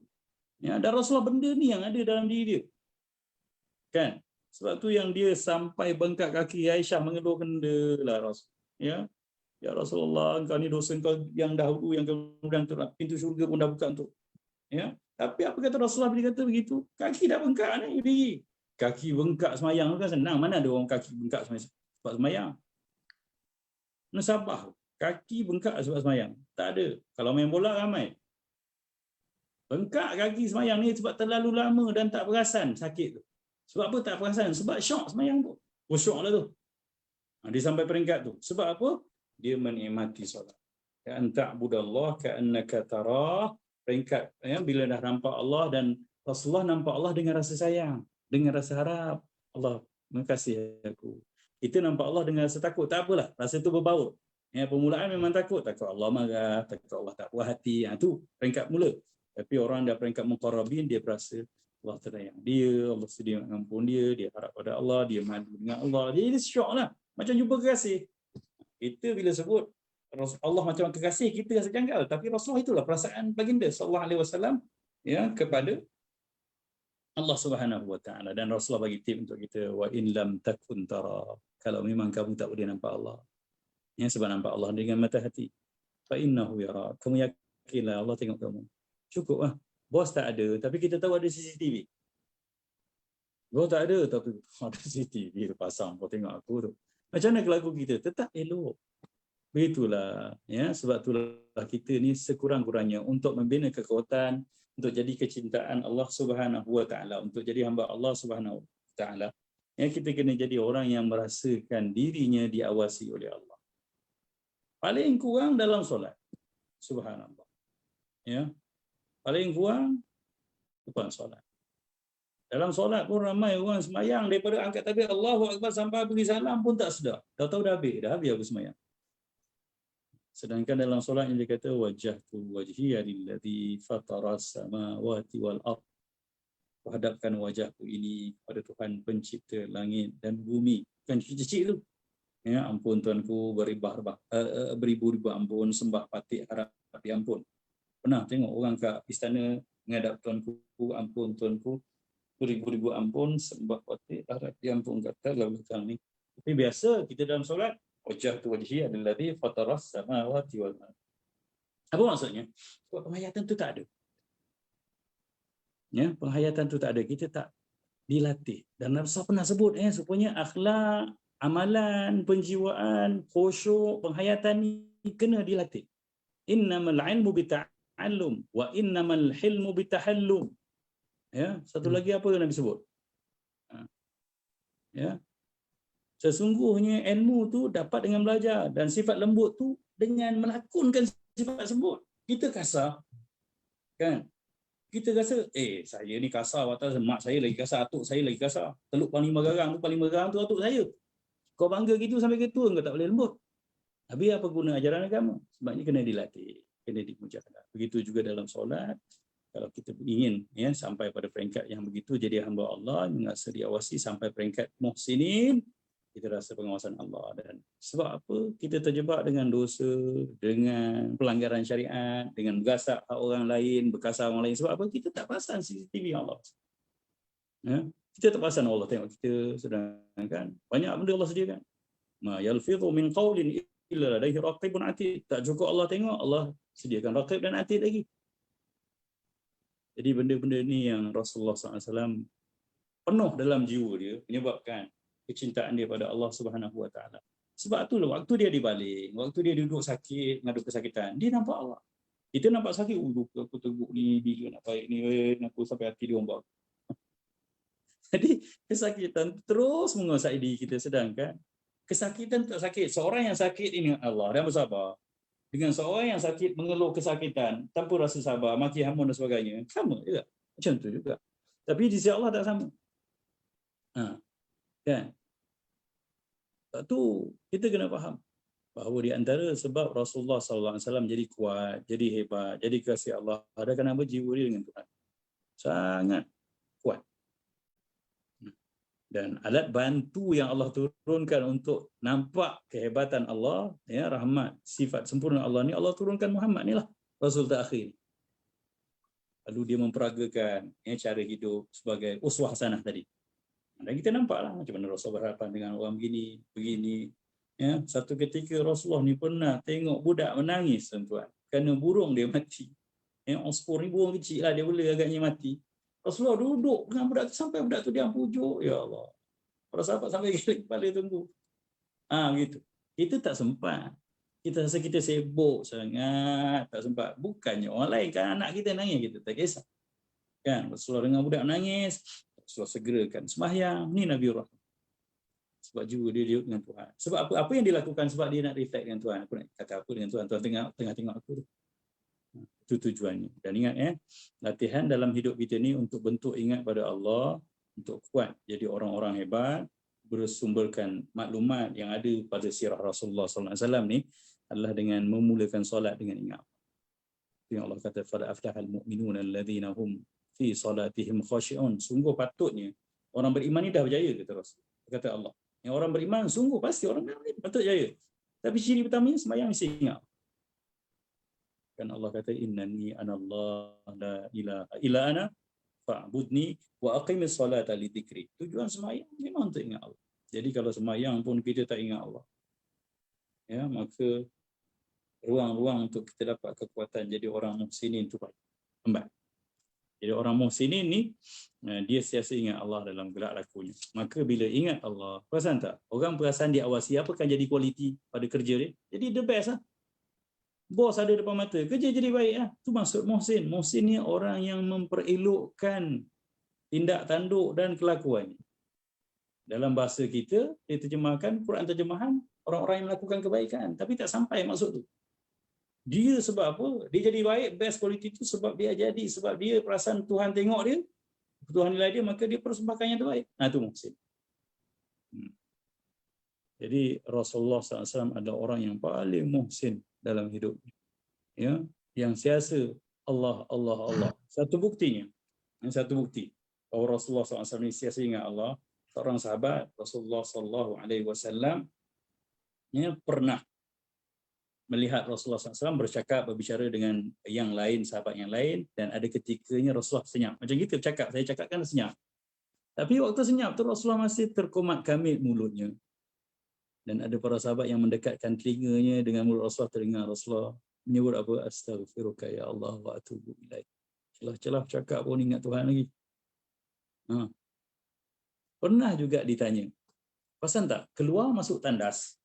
Ingat tak doa? Okay, lepas ni saya stop untuk slot ni. Ya. Kenapa ucapan keluar tandas bermula dengan ghufran? Ada orang tak tahu, tak pernah baca. Kita tinggal je tandas gitu. Masuk tandas pun tak baca, doa makan pasal lupa. Doa masuk tandas, Allahumma inni a'udzubika minal khubusi wal khaba'ith. Keluar tandas tu ada satu benda yang pelik ungkapan dia. Apa dia? Ghufran. Keampunanmu ya Allah. Keampunanmu ya Allah ni apa maksud dia? Aku mohon ampun ya Allah. Kenapa? Keluar tandas, kalau kita yang masuk tandas, keluar tu memang banyak kena istighfar lah. Macam-macam benda kita buat dalam tu. Tapi Rasulullah, rupanya bila ditanya kepada baginda kenapa memulakan doa itu dengan ghufranak, adalah kenapa? Bila duduk dalam tandas Rasulullah terputus zikirnya dengan Allah. Dalam tandas tak boleh sebut nama Allah. Jadi bila keluar balik pada tandas, ghufran. Minta ampun ya Allah, tadi tak boleh ingat kau, tak boleh sebut nama. Begitulah. Ya. Artinya yang menyebabkan Rasulullah hebat, Rasulullah dicintai, Rasulullah kuat, Rasulullah ampuh, ya, Rasulullah bertahan. Yang nampak boleh melakukan apa saja kebaikan dalam suasana yang situasi yang begitu tertekan. Rasulullah mampu sebab apa? Ya, fadhkuruni adhkurkum. Ingat Allah, Allah ingat. Itulah dalam hidup kita, insya-Allah. Ingat Rasulullah, ingat Allah, kita jadi hebat. Jadi memulakan ingatan tu kena ada cerita. Balik kempen cerita juga. Belilah buku Muhammad Rasul Terakhir supaya ada cerita Rasul untuk kita ingat benda yang ada. Kalau tak baca langsung, tak ada cerita, macam mana nak ingat? Wallahu a'lam. Kembali kepada Ustaz. Masya-Allah, Ustaz, tabarakallah. Macam-macam kita dapat telusuri hari ini daripada Al-Fadhil Ustaz Dr. Rohaili. Alhamdulillah tadi kita dah dapat makna ihsan itu salah satu kunci besar agung juga Nabi SAW mendapat pengiktirafan daripada Allah SWT sebagai Habib kekasihnya, kekasih Allah SWT. Masalah Ustaz, Dr. Rohaili, saya lihat Dr. Rohaili cara penyampaian tu mengalir elok je. Mengalir elok je dengan pautan sirah, dengan dalilnya dan sebagainya. Kita melihat itu satu anugerah lah Allah bagi kepada Dr. Rohaili untuk kita faham dan telusuri sama-sama kan, sama-sama. Jadi sebenarnya saya cakap macam tu doktor sebab apa yang doktor tulis dekat buku ni sama dengan cara penyampaian doktor. Sebab buku yang saya baca ni dia betul-betul dia bawa pembaca macam duduk kat dalam sejarah tu. Dengan ada gambarnya. Macam dulu macam saya sendiri, saya pun banyak juga baca buku sirah. Tapi kita pun tak tahu muka berhala Al-Uzab tu macam mana. Tapi dalam buku ni ada gambar berhala Al-Uzza tu. Jadi kita pun dapat visualize benda tu. Oh, patung ni yang dia orang sembah dulu. Patung ni dah sembah dulu. Jadi saya sebenarnya nak recommend juga para hadirin boleh beli buku ni. Boleh beli buku ni dengan harga yang berpatutan. InsyaAllah boleh tengok dekat dalam chat tu ada admin selalu up tu. Itu jangan lupa tekan tu. Tengok buku Dr. Rohaili. Nabi Muhammad SAW Rasul Terakhir. Dan betul sahabat semua, sebenarnya buku ni ada kelebihan dia, ada iktibar, ada pengajaran dan dia bawa kita telusuri macam guidance, macam the guide kita masuk dalam sirah tersebut. Masalah doktor, kupasan-kupasan petang ni sangat memberi kita inspirasi sebenarnya untuk kembali kepada ajaran Nabi SAW yang sebenar, dan kita pun nak jadikan Rasulullah SAW sebagai uswah kita, doktor, insyaAllah. Soalan seterusnya doktor, saya sebenarnya tertarik juga tadi antara kupasan-kupasan yang doktor sebut. Kita tengok Nabi Muhammad SAW pernah dalam peristiwa Isra' Mi'raj, doktor kan, Nabi SAW dikedepankan pilih susu ke nak arak kan. Nabi SAW pilih susu. Maksud tawaran-tawaran tu banyak je dalam sirah Nabi SAW. Macam doktor sebut tadi. Allah bagi ruang kat Nabi nak pilih jadi raja ke nak pilih jadi hamba dengan Nabi. Nabi SAW pilih jadi hamba dan Nabi. Kemudian ada kisah tawaran orang kafir Quraisy pergi dekat Nabi, dia kata nak kuasa kami bagi. Nak perempuan wanita kami bagi. Nak harta apa kami bagi. Tapi Muhammad please stop buat dakwah. Please stop buat dakwah. Jangan ajak orang kembali kepada Tuhan kamu ni. Jangan. Kenapa doktor? Kenapa Nabi kita tengok tak pernah tersilap pilih? Tak pernah tersilap pilih. Kalau kita ni bila orang tawar macam-macam keluar Islam, saya akan pastikan dalam akaun awak ni ada 1 juta. Contoh. Yang penting keluar pada Islam. Macam tu. Kalau kita tu, Masya Allah, ruang tu sangat luas untuk kita terjatuh dalam perigi nafsu tu. Dalam junam. Jatuh terjunam. Perigi nafsu. Wallah alam doktor. Macam mana Nabi boleh macam tu kan? Wallah alam. Sila doktor. Cantik soalan ni. Ya. Sebab tu kita kena faham ya, buku Rasulullah, cerita Rasulullah ni adalah cerita yang dibukukan oleh ramai orang penulisannya, dan ceritanya tetap tak jauh beza. Memang cerita itulah juga. Dan sebab tu kita namakan Rasulullah punya cerita ni, hikayat dia sebagai sirah. Sirah ni maksudnya langkah-langkah perjalanan hidup. Dan bila dalam Al-Quran Allah perintahkan fattabi'uni, ikut aku, kita telusuri macam Ustaz Nasir sebut tadi kan, Rasulullah ditawarkan. Hari ni kan kita banyak tawaran. Tawaran untuk ni, untuk itu, untuk yang ke kanan, yang ke kiri, manipulasi, rasuah, tipu dan sebagainya, pemilikan cara tak betul dan sebagainya, jawatan cara tak sah, menipu, memperdaya, menggadai maruah dan sebagainya. Artinya Rasulullah pernah ditawarkan dengan tawaran yang sama. Maka bacalah cerita Rasulullah, macam mana Rasulullah mengelak dan macam mana Rasulullah kuat ni kita nak jawab. Subhanallah. Pertamanya, jawapan saya kembali pada ihsan tadilah, sebab Rasulullah ni walaupun dia berinteraksi dengan manusia, tapi dia tetap hatinya dengan Tuhan ni. Kita juga gitu. Kalau kita ni setiasalah, ya, sembahyang kita tu berperanan kan. Doa kunut kita Allahumma hdini fiman hadait. Kita pernah hayati dan minta betul-betul dengan Tuhan, ya Allah, beri aku petunjuk bersama dengan orang-orang yang pernah Engkau beri petunjuk. Dia kenapa boleh jadi baik, kenapa aku tak baik-baik. Itu maksudnya. Rasulullah kenapa boleh bertahan, kenapa aku tak boleh tahan. Wa'afini fiman wa barik li fima a'tait. Berkatilah apa saja yang pernah Kau beri pada aku, ya Allah. Doa-doa dalam solat ni hebat. Sebab tu solat tu asalnya syariatnya 50 kali. Wow, cukup asalnya dosanya untuk kita. Tapi sayangnya solat yang tinggal 5 kali ni pun kita tak hayati itu. Itu yang pertama. Yang kedua, Rasulullah kuat. Sebab Rasulullah ni dia memang Nabi yang sangat sayangkan kita. Ya. Pernah tak dengar kita dalam hadis Nabi pernah sebut, ya, sebab ayat Quran pun declare tadi kan, laqad ja'akum rasulun min anfusikum azizun 'alaihi ma 'anittum. Sangat berat apa yang menekan dan memisahkan kamu. Dia pernah berat, dia risau kita. Rasulullah ni dia sangat merisaukan kita. Sebab tu ada amalan-amalan yang sunat muakkad, artinya wajib pada diri Nabi SAW, tak wajib pada umat. Dan biasanya lafaznya Rasul akan katakan laula an asyqa 'ala ummati. Kalaulah benda ni tak jadi beban pada umat aku. Antaranya apa? La akhrtunna al-'asha ila thuluthil lail. Aku asalnya nak melewatkan solat Isya ni sampai 2/3 malam. 2/3 malam ni lebih kurang dalam pukul 1, pukul 2. Sembahyang Isya tu asalnya macam tu. Pasal tak? Sembahyang Zuhur dengan Asar ada jarak. Ya. Asar dengan Maghrib pun jarak. Maghrib Isya kenapa tak berjarak sangat? Betul. Sebab rahmat Rasulullah. Dia tak nak kita susah, tuan-tuan. Dia tak nak kita susah, subhanallah.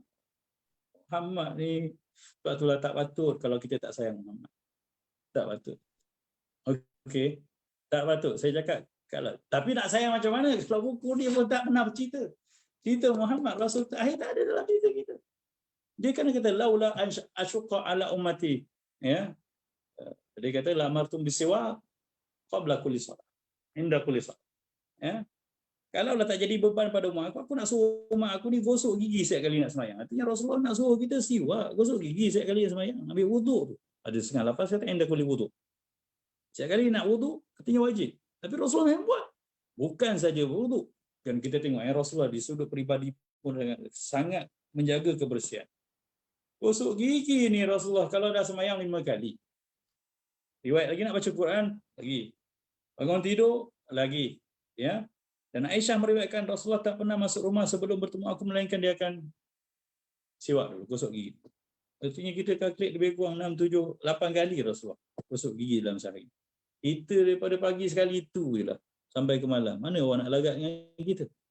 Itu pun kita tak mampu nak tiru Nabi SAW. Okay, balik pada soalan Ustaz Nasir tadi. Apa maksudnya yang saya maksudkan? Ini maksudnya Rasulullah ni kadang-kadang dia memilih.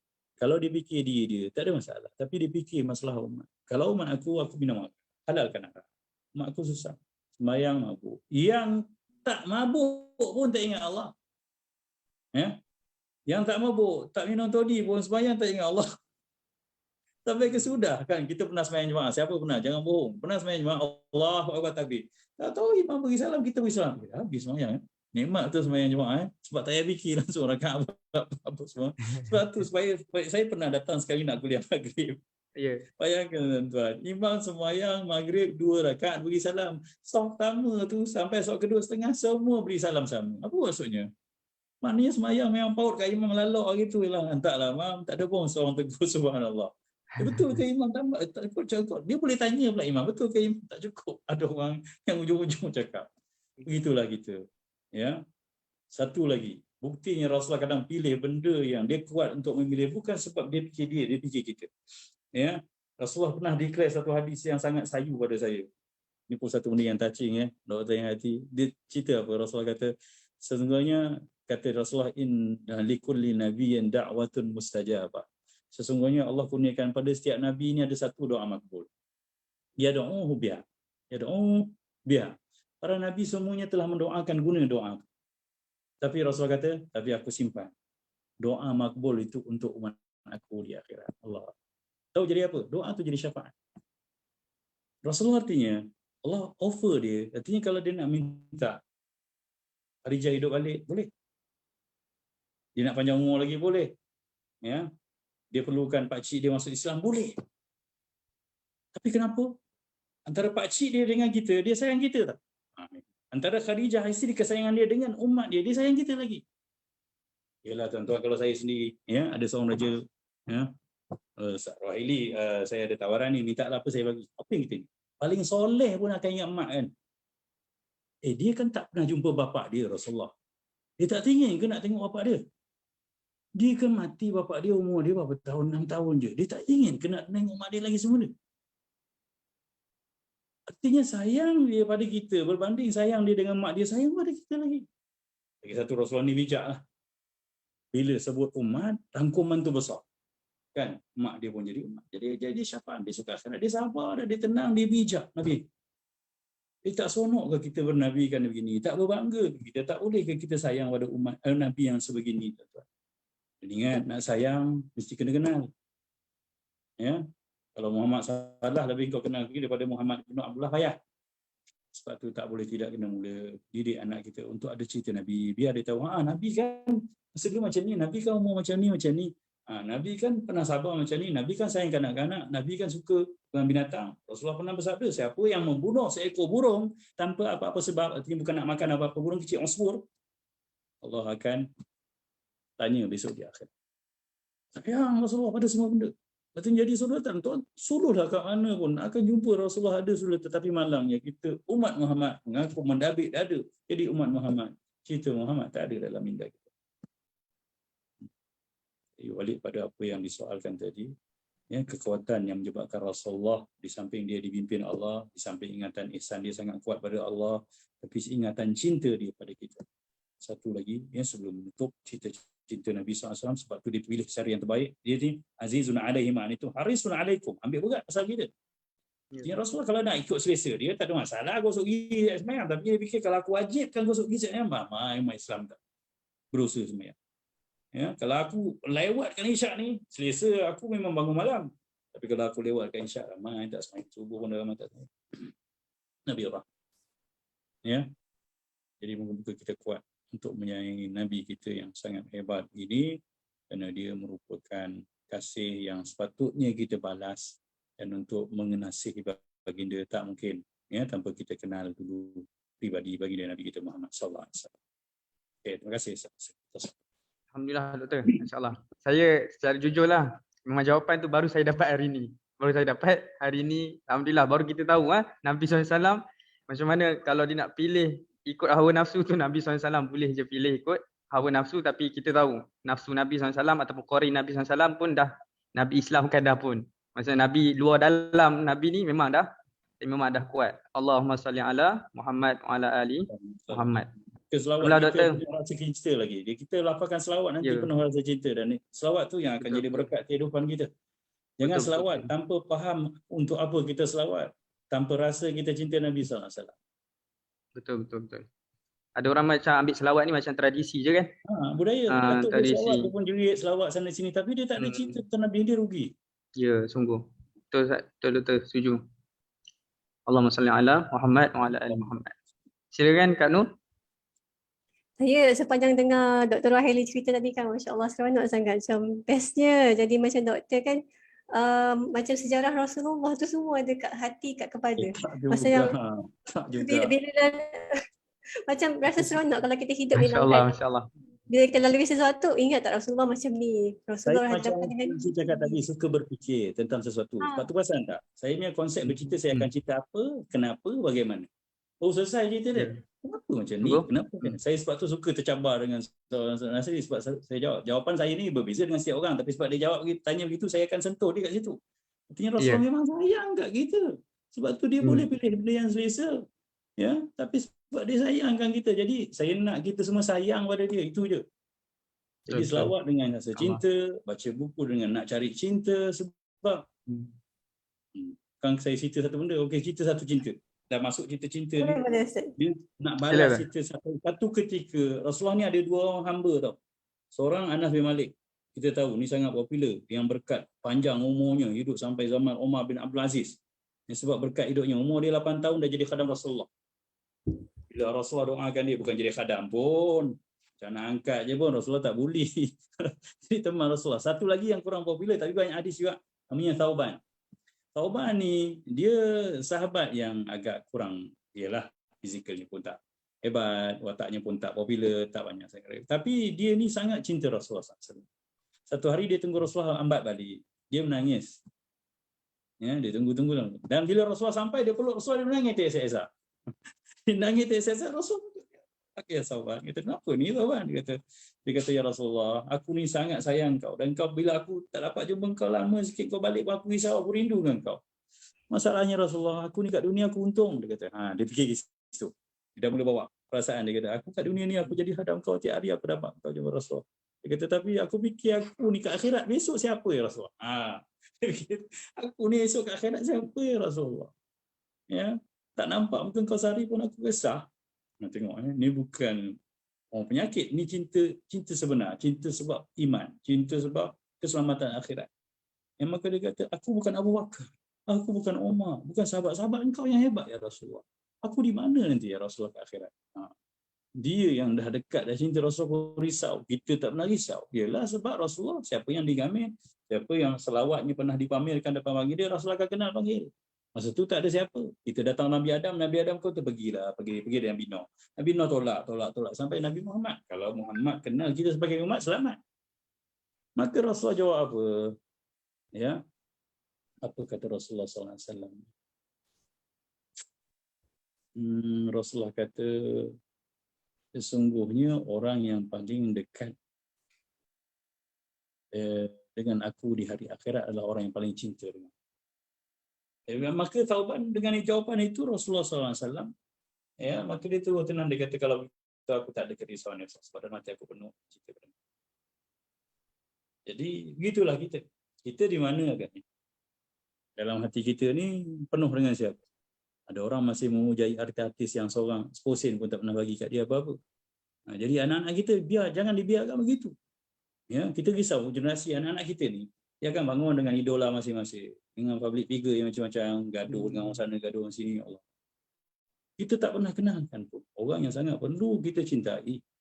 Ya, cita-citanya semua hebat, citanya semua mendamaikan, menenangkan, menyamankan, menyelamatkan, membahagiakan dunia sampai akhirat dengan jaminan. Rasulullah kata, ya, hadisnya Rasulullah kata al-mar'u yuhsyaru yaumal qiyamati ma'aman yuhibbu. Rasulullah kata setiap orang nanti bangkit di akhirat dengan siapa yang paling dia sayang. Kalau kamu sayang dengan penyanyi idola kamu akan duduk sebelah dia lah. Ya, siapa minat Lionel Messi sampai penuh koleksi Lionel Messi dalam bilik dia, besok kat sebelah Lionel Messi ya. Dan Messi pun jeling kat kita, asal kau duduk sebelah kau? Marah kat dia. Dia minat kat awak. Wah, yang aku pun teruk ni. Nak bela diri tak Tuhan. Minat kat aku, apa bodoh kamu? Kena faham. Ya. Konsen kita dibuatnya nanti di hari akhirat. Jadi alang-alang nak bercinta, nak selamat sampai akhirat, nak bangkit di akhirat dengan kesayangan yang menyelamatkan, inilah pilihan kita. Muhammad khatamul anbiya wal mursalin. Muhammad penutup segala nabi dan rasul. Wallahu a'lam. Itu pada soalan. Subhanallah. Saya rasa macam bertuah sangat kita sebagai umat Rasulullah, umat di akhir zaman, umat di kali ini. Okey doktor, sebenarnya hari ini kita ada juga kontes. Saya nak war-warkan kepada semua sahabat yang menyertai kita di Facebook Live. Kita ada sekarang kita ada 32 orang. Daripada awal sampai ke sekarang konsistennya. Maintain konsisten. Alhamdulillah semua komen-komen kat sini. Kita memang kena cakap bagi orang tak lari lah. Kalau cakap bagi orang lari, sebab tu saya takkan bagi ayat melirik, ayat ulangan tak. Kita cerita fresh baru. Semua seronok dengan percintaan. Betul. Cuma saya nak open kontes dulu, kemudian saya nak ada satu soalan daripada audiens kita. So hari ini kita ada 3 buku free yang siapa nak dapatkan buku apa Nabi Muhammad Rasul terakhir ni. Ada terima kasih pada sahabat yang dermawan yang tidak di kalangan sahabat-sahabat kita jugalah insya-Allah. Luaskanlah rezekinya Allah demi Rasulullah. Amin insya-Allah. Amin, alhamdulillah. So mungkin saya buka kepada audiens, boleh komen di ruangan komen. Boleh komen satu kisah daripada kisah Rasulullah SAW yang menyentuh hati. Nanti kita akan pilih 3 komen kisah yang terbaik untuk kita berikan giveaway 3 buku Nabi Muhammad Rasul terakhir ini insya-Allah. Saya tak boleh lah komen Allah selamat. Okay, Doktor, ada satu soalan dekat Facebook daripada Kak Saleha Muhammad Nur. Cakap, Assalamualaikum Doktor, nak tanya, Rasulullah melihat ujian, kesusahan, kesakitan, baginda hanya melihat Allah di saat melalui ujian, kesihatan dan kesakitan yang macam Doktor terangkan tadi. Cuma boleh Doktor bagi tips bagaimana kita ni sebagai orang awam hendak merasakan dalam hati ni hanya ada Allah di saat melalui segala episod kehidupan, insya-Allah. Okey. Pertamanya saya suka mulakan dengan satu hadis Nabi sallallahu alaihi wasallam. Nabi pernah pujuk kita. Dia kata dalam satu hadis yang diriwayatkan Imam Tabrani, Imam At-Tabrani dalam Mu'jam Kabir, dia kata Rasulullah SAW bersabda, hadis ini riwayat Aisyah radhiyallahu anha, Rasulullah kata ad-dunya la tasfu lil mu'min. Dunia ni tak pernah cerah. Dunia ni mendung suram je untuk orang beriman. Saya bila baca hadis ni kan, saya jadi touching saya. Saya rasa terusik sangat. Oh patutlah. Kata. Dan Rasulullah jawab, "Kaifa?" Kata Rasulullah, macam mana mungkin tidak. Ya. Ya sijnuhu, dunia ni adalah penjara bagi mereka. Wa bala'u, dan juga tempat ujian bagi mereka. So siapa jadi orang beriman memang siaplah. Siapa nak jadi orang beriman artinya memang nak jadi orang Tuhan, dia kena duduk dalam penjara. Bang, mana duduk dalam penjara syok? Ya. Duduk dalam lock-up pun 3 hari, nak minta TIS pun tak dapat. Gigi sirap je lah tu. Untung dapat tu. Artinya banyak benda yang tak dapat. Dan bukan saja penjara, wa bala'uhu. Ya. Dunia yang mendung ni penuh dengan bala bencana. Satu. Sampai bila dah aku nak macam ni? Sampai mati jawapannya. Tapi tengoklah kita Rasulullah SAW. Mana yang ada indah sangat. Dan semua itu adalah token-token untuk membeli syurga Allah Subhanahu Wa Taala. Ya, pujukan saya. Bila Rasulullah dah berkata begitu. Pertama, Rasulullah kata dunia ni tak pernah cakap. Sofa kan, Sofia, ya, Sofwa kan jernih bersih. Dia kata Rasulullah tak ada. Untuk orang beriman dunia takkan cerah. Ya, kita dah baik, jiran buat hal pula. Nah itulah dia. Abu Talib tu pakcik Nabi SAW, tapi dia yang kata celaka engkau wahai Muhammad. Dia yang suruh orang, ya, Rasulullah tengah sujud depan Kaabah tu, ambil perut kambing lambat atas kepala Nabi. Ada dalam buku tu cerita. Bayang tuan-tuan, kita sembahyang, orang letak perut kambing. Bukan sup perut kambing. Perut kambing tu yang benar dengan najis tu. Kita sujud kat surau, ada tak cicak atas kepala pun maki hamun pun. Ajar betul Najib tak buat kerja. Tobat aku tak payah lah kat surau ni. Baru kena tak cicak. Ni Rasulullah kena lambat perut kambing. Ya, Fatimah bersihkan sambil nangis-nangis. Fatimah, kenapa buat ayah macam ni? Kenapa buat? Sabar macam tu. Dunia memang tak pernah cerah untuk kita. So kalau kita orang beriman, bersiaplah. Ya, saya dah baik tapi kenapa suami saya macam ni? Nak, iyalah dunia. Sebab kamu nak beli syurga. Ya.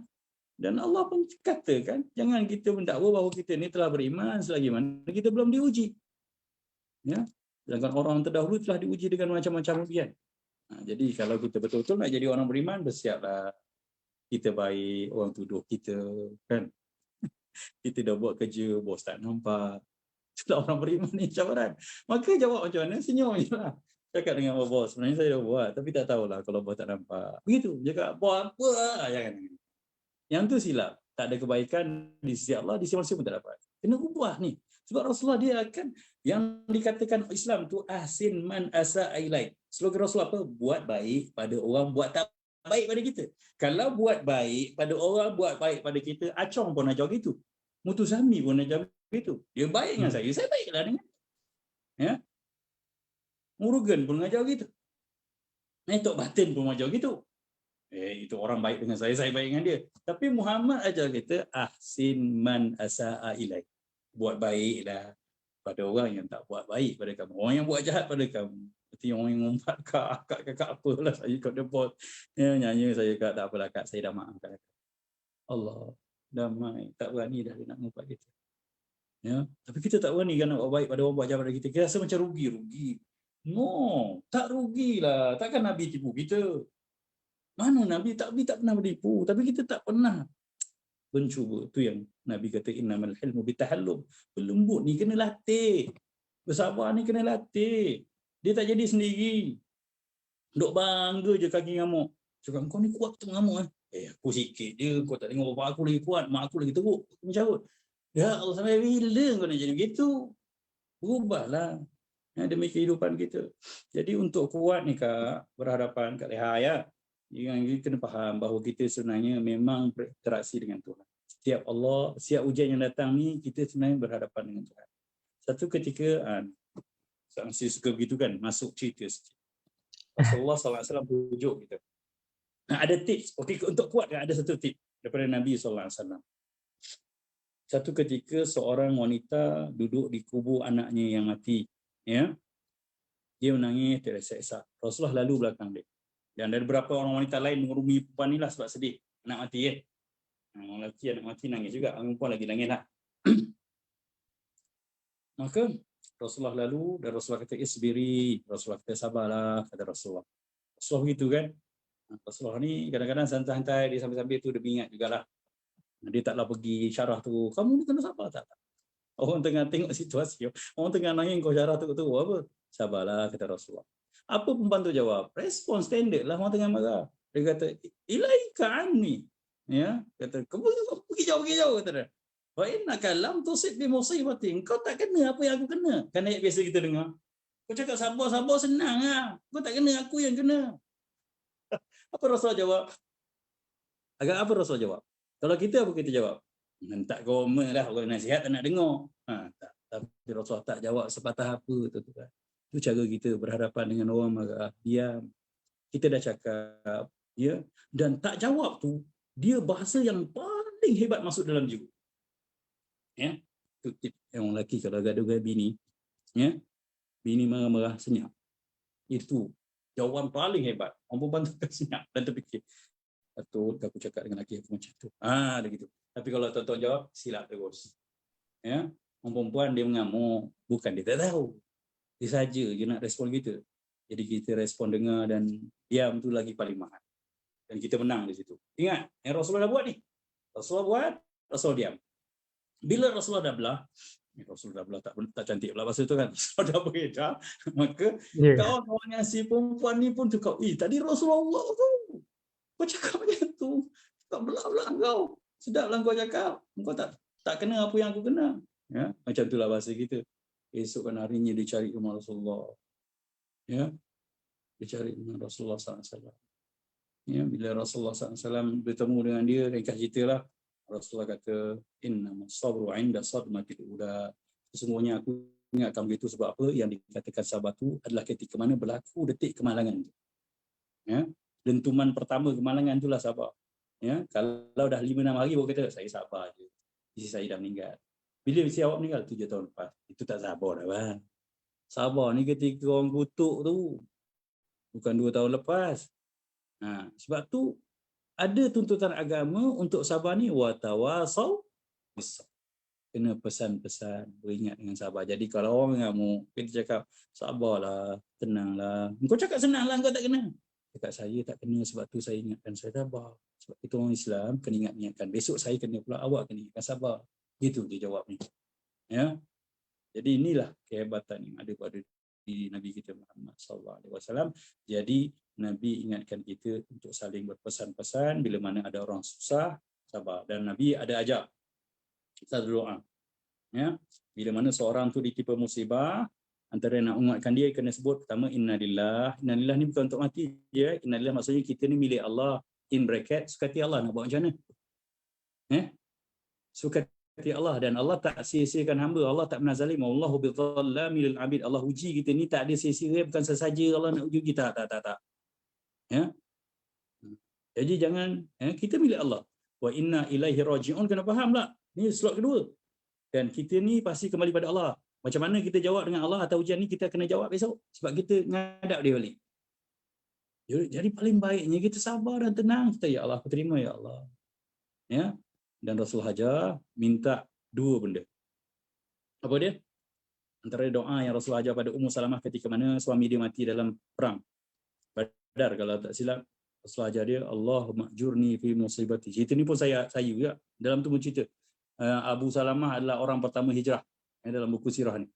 Dia jumpa dengan suami dia balik. Sebab apa? Dia menangis setahun punya setia dengan suami tu. Yang pakcik dia kata, bagilah dia ikut laki dia, nak apa tahan-tahan lagi. Akhirnya dia pergi hijrah jumpa suami. Tak lama duduk suami syahid pula. Allahu Akbar. Dia memang sayang suami betul. Jadi Rasulullah pujuk dia. Ya, setiap kali musibah Rasulullah ajar dia sebut innalillah, kita ni milik Allah.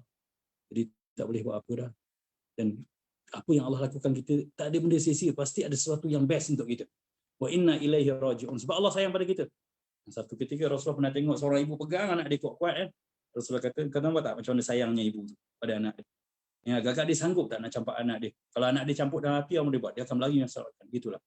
Allah sayang pada hamba-Nya lebih pada ibu peluk anak dia macam tu. Ini Allah bukan sahaja nak campak kita dalam neraka, tapi sebab kita degil sangat. Begitu je. Jadi Ummu Salamah ni Rasulullah ajar dia, innalillahi wa inna ilaihi raji'un, dan Rasulullah ajar dia doa, Allahumma ajurni fi musibati. Nanti kalau ada ruang nanti minta saya bagi link tu, saya tulis kat bawah tu, Allahumma ajurni fi musibati, maksudnya ya Allah beri aku pahala pada musibah ini. Sebab musibah mesti ada pahala. Dan pahala yang paling besar adalah innama yuwaffas sabiruna ajrahum bighairi hisab. Sabar. Wa akhlif li khairan minha, dan gantikan aku dengan satu yang lebih baik padanya. So aja ni. Ya, bila timpa musibah buat 2 benda. Sebut innalillah, yang kedua doa.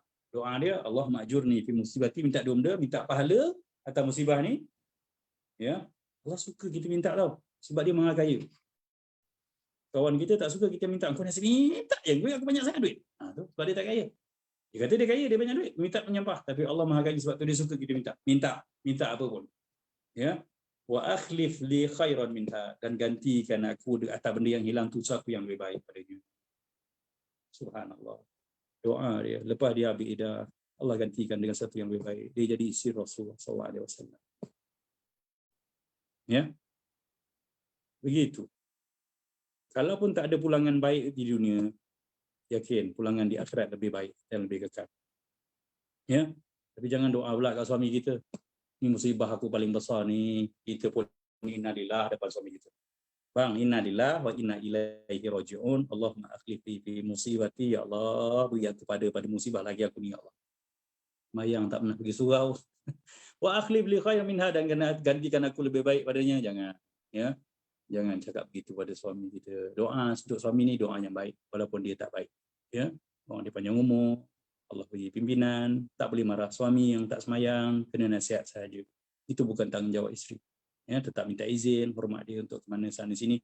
Ya, moga kita dapat keberkatan hidup. Jadi tips yang saya boleh beritahu bahawa pertama tadi, kita kena ingat ni ujian Allah Subhanahu wa taala, kita berhadapan dengan Allah. Yang keduanya, sebut apa yang Rasulullah ajar tadi, innalillahi wa inna ilaihi raji'un. Allahumma jurni fi musibati wa akhlif li khairan min. Wallahu a'lam. Maaf panjang sikitlah. Bagi peluang saya bercakap dan 6.30 dah. Alhamdulillah, itulah kita pun dah sampai hampir ke penghujungnya. Subhanallah. 1,000 rahmat juga doktor, sebenarnya kita memilih buku ni untuk bulan ini. Sangat membuka mata dan membuka mata hati. Semoga semua sahabat yang menyertai kita pada petang sama lebih tingkat pengetahuan dalam sirah Rasulullah SAW. Semoga lebih dekat hati kita dengan Rasulullah, dan semoga lebih mudah kita mencontohi mengikuti Rasulullah. Okey, mungkin saya amin, insya-Allah. Saya jemput Ustaz Nasri, mungkin boleh buat sedikit penggulungan untuk kita hari ini. Baik, insya-Allah. Bismillahirrahmanirrahim. Terima kasih Kak Nur. Dan Al-Fadhil Ustaz Dr. Nurhaili. Alhamdulillah hari ini kita dapat banyak pengajaran dan iktibar daripada Dr. Nurhaili. InsyaAllah sama-sama kita muhasabah balik diri kita, bagaimana hubungan kita dengan Nabi Muhammad Rasul Junjungan sallallahu alaihi wasallam, dan sama-sama kita amalkan dan praktikkan selagi mana boleh. Nak ingatlah sikit satu hadis Nabi SAW kan, ini pun ada dalam Arba'in Nawawi.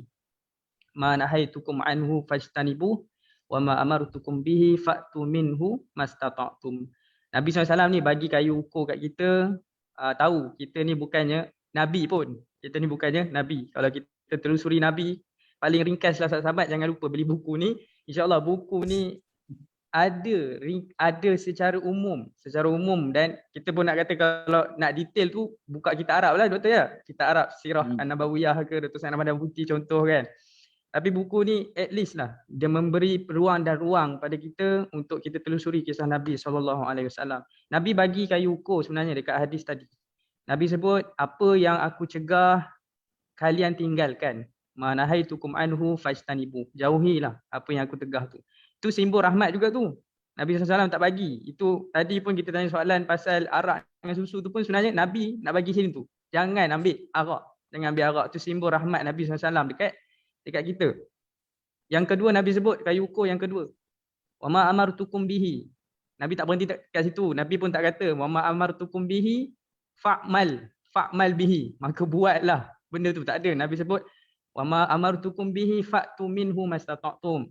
Apa yang aku arahkan, apa yang aku tunjukkan untuk kalian, kepada kalian, buat takat mana yang boleh. Buat takat mana yang boleh. Nabi SAW pesan dekat kita tu kayu ukur tu comel dah. Comel molek. Comel lotel. Comel molek. Bagus dah tu. Untuk Nabi SAW sebut kan. Sebut dekat kita. Itu kayu ukur lah sebelum Nabi SAW pergi ke rahmatullah wafat. Allahumma salli ala Muhammad wa ala ali Muhammad kama sallaita ala Ibrahim wa ala ali Ibrahim. Moga-moga perjumpaan kita pada petang ni sahabat yang dirahmati Allah sekalian memberi impak pada kita untuk kita sama-sama balik tingkatkan diri kita dan meningkatkan lagi setinggi-tinggi rasa syukur kita pada Allah SWT kerana Allah telah anugerahkan pada kita satu masa yang kita ni berada di bawah ummah Muhammadiyah. Jadi insya-Allah sahabat semua kita doakan moga-moga kita ni berada dalam ruang lingkup umat Muhammadiyah yang dijamin syurga tu. Kita risau kadang-kadang kita duduk dalam kita nampak macam kita duduk dalam circle Muhammad sallallahu alaihi wasallam. Tapi malang sekali dekat akhirat tiba-tiba Allah SWT keluarkan kita daripada circle tersebut. Itu yang kita tak nak. Na'udzubillahi min zalik. Sebab tertarik sebenarnya Dr. Raili tadi. Dr. Raili kupas balik, angkat balik hadis tadi kan. Setiap orang tu akan bersama dengan siapa yang dia cintai. Kemudian Dr. Raili sebut pasal Lionel Messi dan sebagainya. Sekarang kan tengah Premier League. Premier League. Jadi kalau orang lelaki ada yang dengar hari ni, kita pun kadang-kadang, saya pun minat bola juga Doktor. Minat bola juga. Kadang-kadang kita pun, betul juga kita pun kadang-kadang keliru ni. Anak-anak muda terutamanya keliru. Mana ikon aku ni? Mana ikon? Nak tiru Nabi ke nak tiru artis-artis ni? Nak tiru pemain-pemain bola ni? Kalau pemain bola yang ikut Nabi, tak apalah kalau kita nak ikut pun tak ada masalah. Wallahualam. Saya wakil daripada 7am Club pada petang ni ingin mengucapkan ribuan dan jutaan terima kasih sebenarnya pada Dr. Rohaili kerana sudi dapat jumpa, hadir, isi masa ruang ni untuk sama-sama kongsi tentang kepribadian Rasulullah SAW dan sirah Nabi SAW. Sebenarnya banyak lagi kalau nak ikutkan satu buku ni boleh buat bersiri dengan Dr. Rohaili. Tapi insyaAllah kita ada satu lagi kan siri dengan buku ni pada sesi yang akan datang. Kita akan jumpa pada sesi seterusnya lah. Dan saya juga wakil untuk mohon maaf sebenarnya pada Dr. Rohaili terutamanya dan seluruh para hadirin lah sekiranya pada petang ni para hadirin rasa macam tak puas. Itu saya tak boleh nak buat apa lah.